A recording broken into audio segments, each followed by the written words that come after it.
Pinagkasundo ni Kristo ang Diyos at ang mga tao, kaya't napatawad tayo.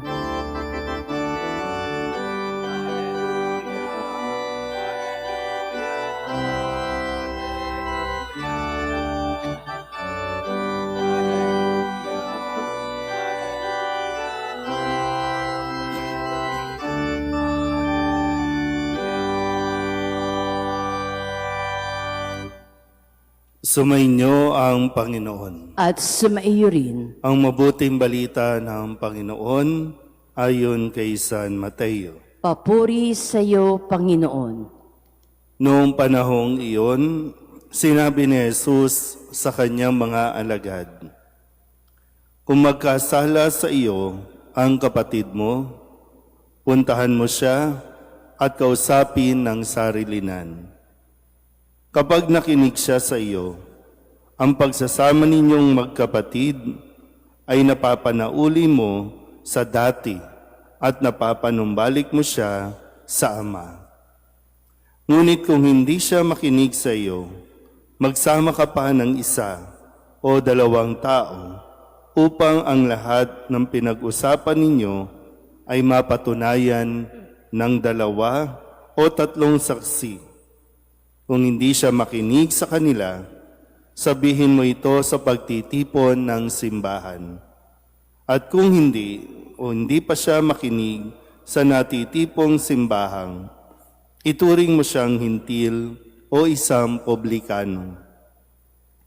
Sinasabi ko sa inyo, anumang ipagbawal ninyo sa lupa ay ipagbabawal sa langit, at anumang ipahintulot ninyo sa lupa ay ipahihintulot sa langit.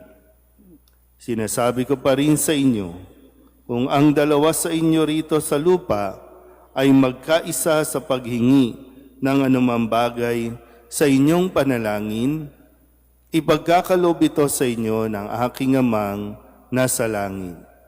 Sapagkat saan may 2 o 3 nagkakatipon dahil sa akin, naroon akong kasama nila." Ang mabuting balita ng Panginoon. Pinupuri ka namin, Panginoong Heso Kristo. Isang magandang umaga po sa inyong lahat. Ngayon po ay Miyerkules ng 19 na linggo sa karaniwang panahon. At sa ating pong Ebanghelyo, narinig natin ang proseso na dapat nating gawin kung gusto natin na magkaroon ng isang maayos na relasyon. Mapa-friendship man yan o sa mismong magkakapatid. No? Dapat mayroon tayong ganitong proseso. Bagamat sa kasalukuyan, maraming tao ang hindi ito pinapansin o kaya naman ay kabaliktaran ang atin pong ginagawa. Sabi kasi ni Kristo, kung may magkasala sa iyo, no? Pag sinabing kapatid, in general naman yan. No?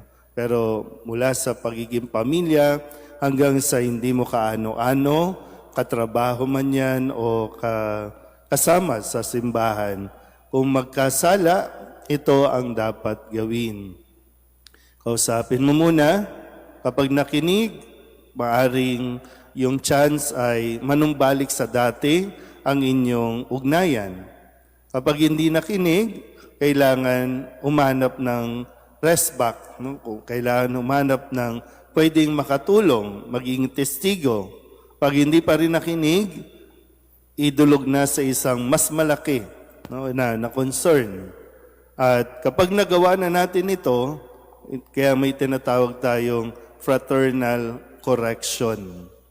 Kapag nagawa natin ito, ang kasunod na sinabi ay wala ka ng pananagutan, kundi ang sabi dito na at kung hindi pa rin siya makinig sa natitipong simbahan, ituring mo na siyang hintil o isang publikano.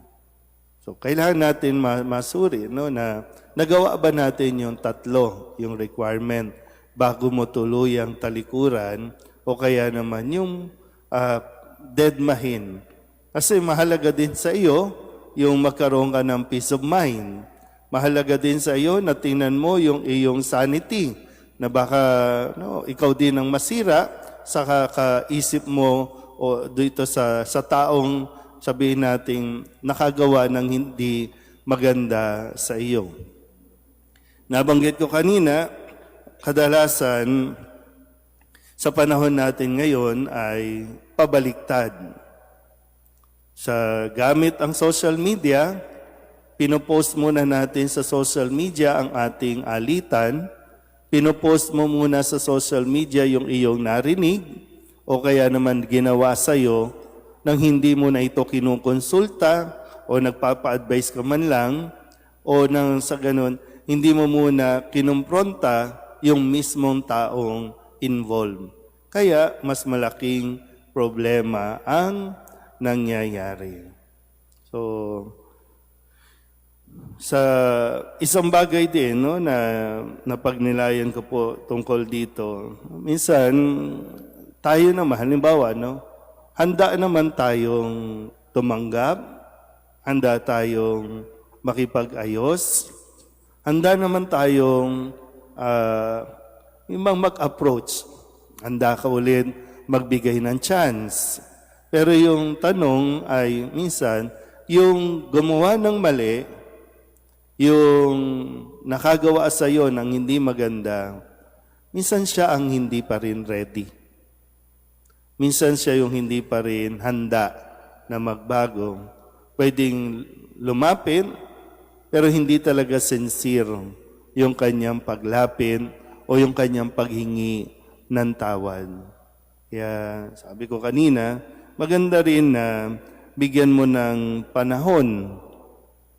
Pero yung hindi mo isinasarado ang iyong pintuan, pero yung tinatawag nating kailangan mo ding i-distansya ang iyong sarili para sa sarili mo ding kalusugan. Naintindihan po ba yun? Handa ka naman magpatawad, handa ka namang umunawa, pero yung tao bang yun, handa na rin ba talaga siyang magbago? Handa na rin ba talaga siyang humingi ng tawad? So, kaya sabi ko, Lord, paano kaya ito?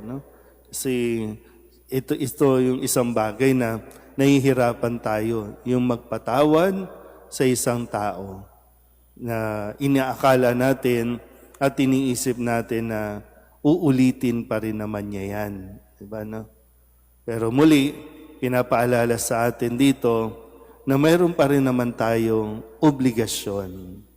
Meron pa rin naman tayong obligasyon o responsibilidad sa mga taong nagkakasala. Kailangan muna natin makumpleto o magawa itong prosesong binibigay ng Diyos. Pagkatapos nito, naunawaan naman ng Diyos na kailangan mo munang bigyan ng panahon pareho.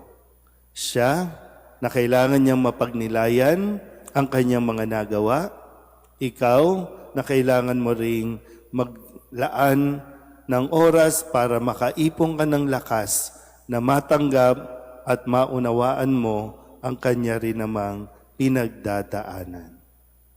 Amen.